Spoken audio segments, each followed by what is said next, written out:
Let's talk about the top 25 wide receivers for fantasy football this year, 2021. Ladies and gentlemen, fellas, let's do it, and let's get into it right about now. Welcome back to the channel. If you enjoy this video at any point, give the schmack around to the like button. The number 25 to 21 wide receivers are on the screen right now for me. And let's start at 25.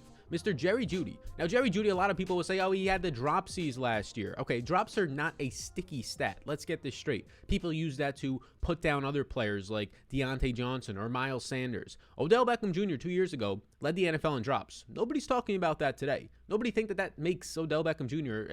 a bad wide receiver by any account. Jerry Jeudy ranked 105th out of wide receivers last year in catchable target rate. Only about 70 of his 113 targets were catchable. So before people start saying, oh, he wasn't efficient, no, it was bad quarterback play. And he's probably going to have bad quarterback play again, but at least Teddy Bridgewater, if he could win the job, is a little bit more accurate, and honestly a lot more accurate than Drew Lock. Still not a great quarterback, but ranked #1 in accuracy rating last year. He was able to hit the intermediate passes at a high clip, especially for the first half of the season. And he was one of the best rookie route runners last year. That was the standpoint coming out as a first-round pick out of Alabama. Jerry Jeudy wheels up at pick 25 for me. He breaks into my top 25. Now, pick number 24 here. This guy only continues to rise for me. Brandon Ayuk last year, and if you look at Matt Harmon's reception perception, this is a track record to be one of the most dominating wide receivers in the NFL. Yes, I mean, this is Stephon Diggs, Devontae Adams route running excellence from Brandon Ayuk last year. And he's in a run-first offense, yes, and he might have a rookie mobile quarterback, which is not great, but Brandon Ayuk is the #1 pass catcher on this team. And no, that's not a hot take. I know George Kittle is a solid player.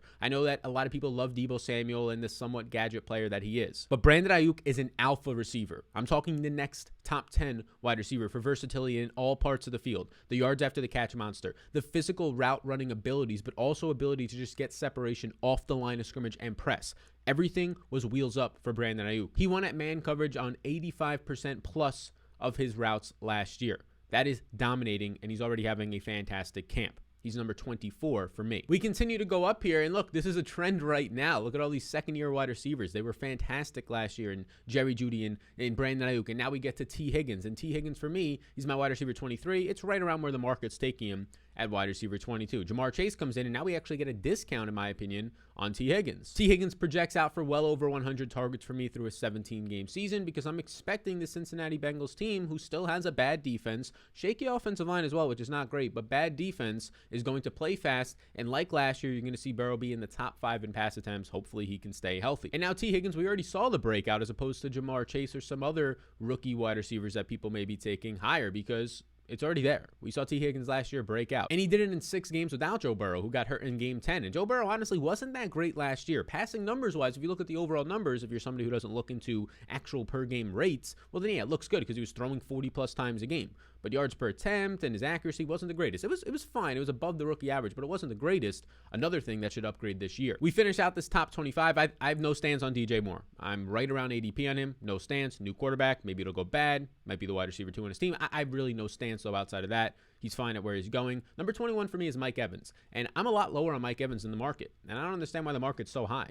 The market is taking Mike Evans as the 15th wide receiver off the board. He's my wide receiver 21 right now. I mean, you just look at the overall volume. I mean, last year, Tom Brady led this entire NFL in overall passing yards in the second half of the year, in overall attempts in the second half of the year. Ranked second on the entire season, if you take the whole year, in passing attempts. And Mike Williams still only finished last year as a number 24 in targets. That's not great. Now he's a 28-year-old wide receiver dependent on touchdowns. He had 13 last year. He had a game where he had 2 receptions, 2 yards, and 2 touchdowns. So yeah, he's still a red zone weapon, but I don't want to be drafting that within the top 15 wide receivers. Now Antonio Brown is there for a full season. Giovanni Bernard is in camp right now, pushing Leonard Fournette for his job for somebody who could potentially catch 50 balls this year. Clearly a lot of weapons out there, but if the best possible outcome last year was Tom Brady throwing as efficiently and effectively with that much volume, and you only get the number 24 player in targets, I'm not going to try and bank on a 12 to 15 touchdown season for Mike Evans because that's just not a good way to be drafting your fantasy rosters. Now let's go inside the top 20 players. And as we get inside the top 20 players, I just want to let you know about Ritual Vitamins. I've been taking Ritual Vitamins for the last 2 or 3 months. Love taking vitamins in general. You should as well. Just, promote good health for a bunch of different functioning parts of your body, promote long-term health as well as just the efficiency of your body parts. And the thing that I like about Ritual Vitamins, other than it's easy, it just shows up to my door sure, it's affordable. The thing that I like about them is on their website, they break down every single thing that's in the vitamins, which is good to see outside of just looking at the ingredients tab, but they define them as well, and they tell you where they source them from. So you know exactly what every single ingredient is, the benefits that you're getting from it, both short-term and long-term, and where exactly they're coming from, which is a nice little touch to it. So for right now, if you are watching this, if you go to ritual.com/salvetri, you will get 10% off your first 3-month order, which is pretty good off. It's like 10 to 15 bucks off depending on which vitamins you get. Right now I'm about to pony up and get my second 3-month supply of them. I recommend the vitamins or the protein. Check them out down below. That is ritual.com/salvetri for that discount. To 15 to 20 we go now, and you can see at number 20 Julio Jones. Now this is a tough one for me. I want to put Julio higher, but when I'm doing my projections, the amount of times I have Tannehill and Tennessee throwing this year, it makes it very difficult to get Julio Jones higher, right? I know Jonnu Smith is not there anymore, but Fursker should step into that role. It's not like Julio's going to be playing tight end or playing in the middle of the field all that often. So you have A.J. Brown still on the outside. Corey Davis is gone, sure, but Corey Davis last year had his best season ever, and it still wasn't a top 15 wide receiver season. So this is where my struggles come for Julio. He's a little bit older now. Julio Jones for me was a top 10 receiver when he was on Atlanta, but now he has a new connection, and a run-first offense is probably the second option in that passing game. He's number 20 for me. If you see this and you say, that's ridiculous, he's my number 15 wide receiver, I think that's fine. It's really splitting hairs here. I like Julio a lot. This is not to put down his talents. It's just when I do projections, it's really hard to get him higher. You can see at number 19 is Tyler Lockett. Currently, I'm right around ADP, slightly ahead. I think Lockett's fine. I think, honestly, that there's an argument that if DK is going to be projected by many to be a top 10 wide receiver, Lockett at 19 is a screaming value because they have very similar stat lines last year. DK came on towards the end of the year. Lockett had some just boom or bust weeks here and there towards really the front part of the season against the Cowboys, and then a 4 touchdowns game in the middle of the year. But number 18 for me is Jamar Chase, and I admit I'm very high on Jamar Chase. A lot of people probably have him in their 20s, outside the top 25. I'm very high on Jamar Chase because I'm high on the Cincinnati Bengals offense. Obviously, the connection where Jamar Chase in 2 years ago, Joe Burrow's final year of college, had over 1,700 yards, had over 23 yards per reception. Just an insane season, and now I do think that connection, I mean, they went out there and they took Jamar Chase, a top 5 pick at a wide receiver position because of Joe Burrow. That connection. They want him to be comfortable coming into his second year off the ACL tear. They want to do everything they can to make their quarterback as comfortable as possible when they could have taken Penei Sewell, which was a much bigger need. They already had T. Higgins. They already had Tyler Boyd. Auden Tate is not a terrible wide receiver as your wide receiver 3. You can pick up somebody else. But your offensive line was the weakest part of your offense, and you did not address it. At least not with by far the best offensive lineman in a few years now. So that is a concern. So that lets me know Jamar Chase is going to be heavily involved. He's already balling out in camp. They have that friendship. I like Jamar Chase at number 18. So now 17 for me is Chris Godwin. I'm not high on these Bucs wide receivers. It's because we have a must draft wide receiver video out there, and that is Antonio Brown, because he goes in the 30s or the 40s at the wide receiver position, so I'm lower naturally. Right now, for me, Chris Godwin is my wide receiver 17. He's going as like a wide receiver 14, 15. He's right around Mike Evans, basically, and I'm just not there too much on this offense because, again, I think Giovanni Bernard, Antonio Brown. I think you saw last year Rob Gronkowski start to get himself into a comfort point towards the final 4 games and into the postseason. When you have Mike Evans and Gronk as the red zone priorities, when you have Antonio Brown as the deep threat priority who led this team in target share last year in the 8 games that he played, it just makes me not want to spend a 3rd, 4th round pick on Chris Godwin. So he's a little bit lower for me. Now we get to 15 and 16. If you're liking this video, hey, take a second and like the video or subscribe to the channel. This is the biggest month for fantasy football content, so I appreciate all the support. Deontay Johnson I like a lot. Now there's a narrative out there, and it is probably a true narrative, that Deontay Johnson and the Steelers team in general, Big Ben, is not going to be 3rd in the NFL in pass attempts like he was last year and 3 years ago when he was healthy, number 1 in pass attempts, because they drafted Najee Harris. They now have 2 tight ends, took Pat Freiermuth out of Penn State in the 2nd round, and they could run more 2 tight end sets, heavy formations, and run the ball with Najee Harris and just 2 wide receivers on the field, meaning that Big Ben, instead of throwing like 40 times a game, starts to throw the Russell Wilson amount, like 30 to 34 times. And that would definitely hurt the volume of Deontay Johnson. But Deontay Johnson earned his volume last year. Deontay Johnson plays on the outside. If they go 2 tight end sets, that would hurt Juju in the slot. Johnson would still remain on the field. And people point to his yards per target last year as a downside, saying he can't be a deep threat, but he was winning downfield, again, courtesy of Matt Harmon's reception perception. It was just Big Ben wasn't throwing downfield all that much. Another year to ice the arm. The big thing is, can he sustain the volume? Well, there's an extra game this year. He is the number 1 priority in this offense. Can he sustain an 11 target per game average like he did when he played fully healthy games last year? Probably not, but I'll take 8 targets per game, especially if it increases the touchdowns and the offense becomes more efficient.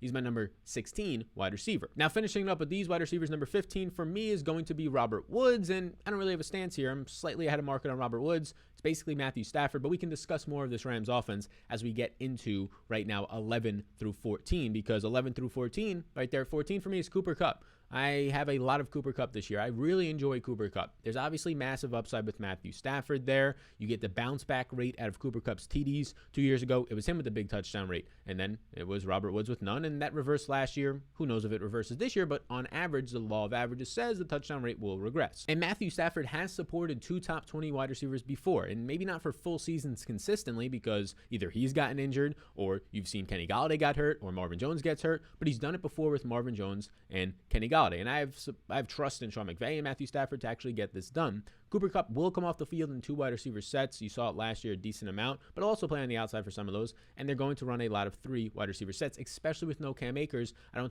think you see as much emphasis or as much ability to run the ball as they would have now with Darrell Henderson compared to Cam Akers. We keep going up, and you get right here my number 13 receiver, CeeDee Lamb. And somehow, even though he's a second-year player, I am too low on CeeDee Lamb compared to the market. He's currently going as the wide receiver 9. He right now is my wide receiver 13. I do want to push him up a little bit more, but the guys ahead of him, I've just seen do it for a longer period of time, and I really don't have much more ceiling to go. Now, obviously, CeeDee Lamb has top 5 upside in a top 5 offense, so right there in alone, you can say, yeah, just move him up ahead of some of these other guys who don't have as good quarterbacks, like you're seeing on the screen right now. Allen Robinson. You could even say Justin Jefferson, maybe efficient offense, but not as good of a quarterback with Kirk Cousins versus Dak Prescott. CeeDee Lamb was dominating in the slot last year, and now already in camp, they're putting him on the outside, which just increases his ability for big plays, yards per target, higher touchdown rates out there. You have Amari Cooper in camp battling on the PUP list. That's kind of a known thing for Amari the last couple of camps. He just kind of gets healthy. But that being said, he's another year older here. He is probably just as good as CeeDee Lamb in terms of what you're looking for a fantasy perspective. I would say Lamb has the higher ceiling because we just don't know exactly how high he can be with a whole year of Dak Prescott. We keep going up here. Justin Jefferson, I'm lower than market. He's my wide receiver 12. He goes as wide receiver 8. Look, I just don't think this offense is going to remain as efficient. Jefferson hurt his shoulder, so that's taken into it a little bit. Going to probably miss the rest of the preseason. But last year, Kirk Cousins averaged a career high 8.2 yards per attempt. I just don't think, and this is an offense that is the play action, 2 tight end sets, Tyler Conklin and Irv Smith this year with no Kyle Rudolph. They'll run play action passing. They'll just run 2 wide receivers and Adam Thielen and Justin Jefferson out there when they're healthy.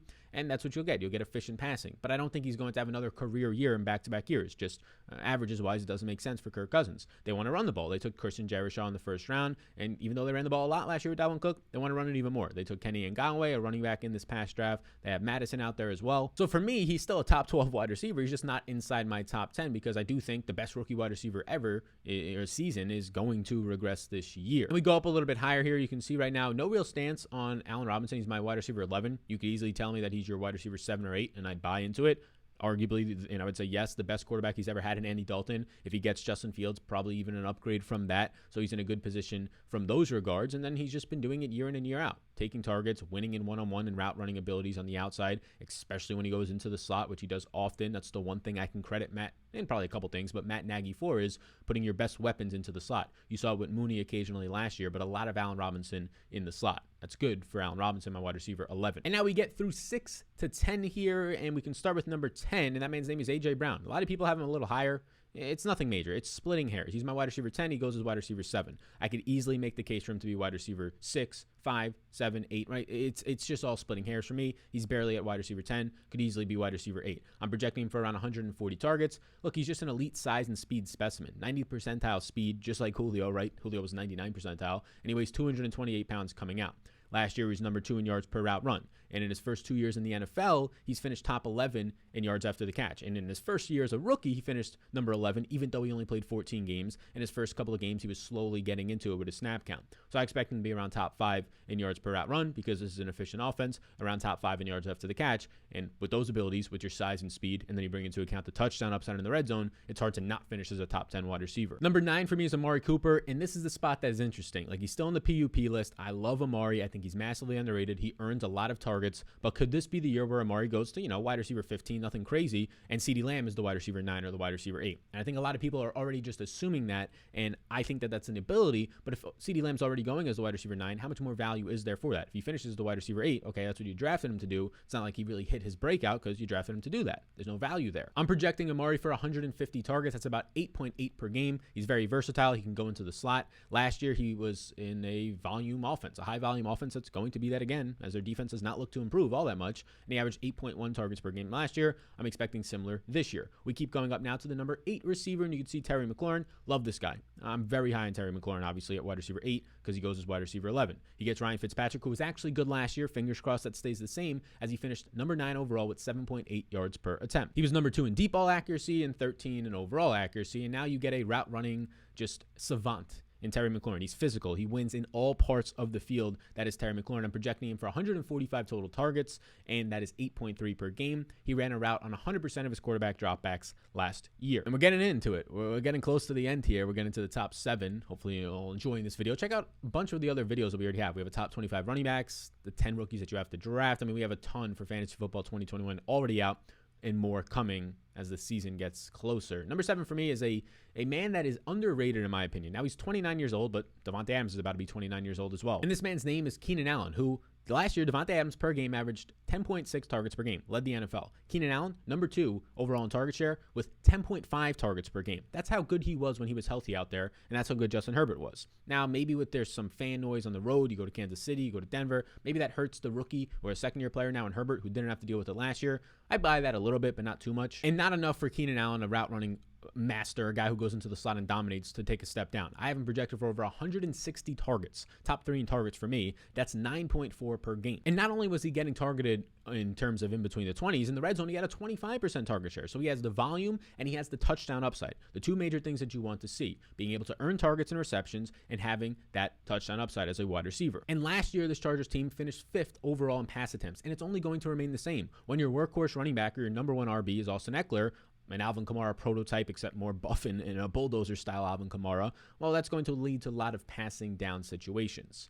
Number 7 for me, Keenan Allen. We finish up this before we get into the top 5 with number 6, DK Metcalf. I'm very uneasy with DK Metcalf here because it's a clear tier break for me. In my projections, the top 5 guys, the top 3 are clearly the top 3. 4 and 5 are in their own tier. And then number 6 for me, it's kind of a big drop off. So like number 6, I could easily take, let's say, somebody we talked about earlier, like Justin Jefferson at 12, and feel very confident or similar as to who I'm taking here at 6 in DK Metcalf. It's nothing against Metcalf. It's just all these guys will rank out very close. So just keep that in mind. We'll have a wide receiver tiers video later in August to show you exactly where you should be waiting to take certain players. So he's elite size and speed, 99th percentile speed and burst. He came out of college at 230 pounds. He's a monster. 24% target share last year, number 2 overall in air yards, and finished 9th in total points per game. So he was fantastic last year. It's just that, this is not the air it out all offense. Maybe if you're lucky, you get 35, 36 pass attempts a game from Russell Wilson. You still have Tyler Lockett there, who just earned a big contract. I think DK is the wide receiver 1 on this team. He profiles out to very much be that. Looks a lot like A.J. Brown, except faster and bigger. So I love DK Metcalf here. It's just I rarely find myself getting him, even though he's ranked so high, because he's so close to the number 7, 8, 9, 10, all the way up to like 16 wide receiver in projections. So DK number 6 for me. It's just tough to really draft him there. And now let's finish it up with the top 5. If you made it all the way through here, I do have a Fantasy Football 2021 draft guide. It's linked down below. A limited time offer to get it as an add-on bonus for free through our sponsors Prize Picks. My top 200s, my tiers, which I like to draft off of, my player profiles on about 200 players, key stats, rankings, all that type of stuff. You can check it out in that draft guide, the Fantasy Supreme Draft Kit down below. So the top 5 right here, number 5, Calvin Ridley. You probably know the last 5 on here because of that, but Ridley's in line for a 30+% target share. And I'll just leave you with this stat. Calvin Ridley right now in 8 games in his career without Julio Jones has averaged 20.1 fantasy points per game. Fantastic. If he does that, he'll definitely finish top 5 at the wide receiver position, probably top 2, and 107 yards per game, 11.1 targets per game, and over 7 receptions per game. All those are elite metrics. We like to see it a lot. There's no clear wide receiver 2. They're saying it's Russell Gage. Maybe it's Olamide Zaccheaus. Maybe it's Kyle Pitts, but there's no clear wide receiver 2 to take away competition. 30% target share and high upside for number 5 wide receiver for me this year. And a lot of people have Ridley at 4 or even 3. I have Ridley at 5 because I just trust what I've seen out of DeAndre Hopkins. We got to see him do it last year with Kyler Murray, and even in a down season, like people thought that was a bad year because Kyler Murray got hurt towards the end of the year, so now Kyler's healthier. but people thought that was a bad year for DeAndre Hopkins, and all he did was finish number 2 in target share, number 2 in targets, ran around on 100% of his quarterback dropbacks, right? Now, the big downside was he finished 62nd in yards per reception. So instead of being this downfield receiver like he was for parts of the year last year, but really with the Houston Texans, they had to use him in the short to intermediate range because that was kind of the way this offense was run, and they did not have a true consistent player in that range. And old Larry Fitzgerald, Christian Kirk, who was being bounced around between the slot and the outside, and the Isabella, who was just stinking. But now that you have Rondale Moore, who's a pure slot receiver, and Christian Kirk, who they're saying they're pushing into the slot in camp with AJ Green on the outside, DeAndre Hopkins can operate on the outside like he did with the Texans and get more yardage downfield, which obviously just means higher yards per reception, which means more yards and more opportunities for deep touchdowns. Lots of targets inbound this year for my wide receiver 4, DeAndre Hopkins. Now, the top 3 is in a tier of their own. If you want to put one of these guys number 1 or no, it's rotate the order. It's all basically the same for me. Number 3 is Steph Diggs. There's not much to say about most of these guys. He finished number 6 in yards per out run last year. He finished first in receptions, targets, all these counting stats, right?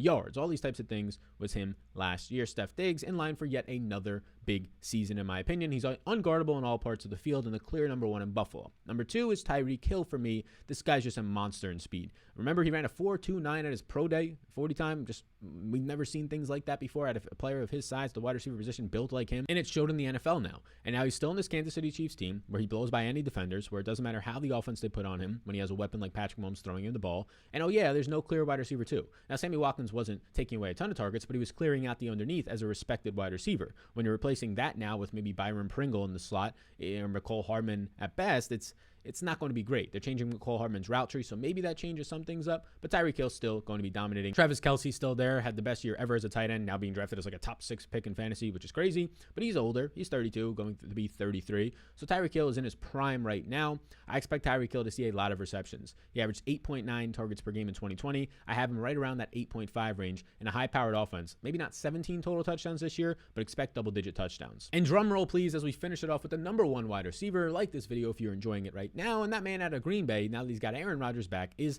Davante Adams. Last year, Davante Adams, a 42.2% red zone target share, was a historic number. He led the NFL there. He led the NFL in target share at 34.1%. So he was the highest volume wide receiver on a per game basis and the most efficient, number 1 in yards per route run. That is insane. It is very rare when you see somebody with a lot of volume that can remain so super efficient. He did that. That's why he deserves to be paid, and he better be paid next year. He averaged 25.6 fantasy points per game, 10.6 targets per game. He led everything, right? We know how good he was. He's still going to see some touchdowns by the red zone. I'd be shocked if it's not double digits if he stays healthy. The highest volume, the highest efficient wide receiver from 2020 is indeed my number 1 wide receiver in 2021. That man's name is Davante Adams. Thank you for tuning into the top 25 wide receivers video. We'll probably do an updated version of this with our tiers later on in August as we get more news from camp, any injuries that happen in camp or in the preseason, and just a closer picture as the season gets closer. Football is right around the corner. It's here right now if you like preseason. We're covering it from a DFS and betting standpoint on this channel, so be sure to check those out. But thanks for tuning in. Check out the rest of the videos on the Fantasy Football 2021 playlist, and then also check out the sponsors of the show, Ritual, and the Supreme Draft Guide down below. Limited time offer for free. You all rock, and I'll see you all in the next one.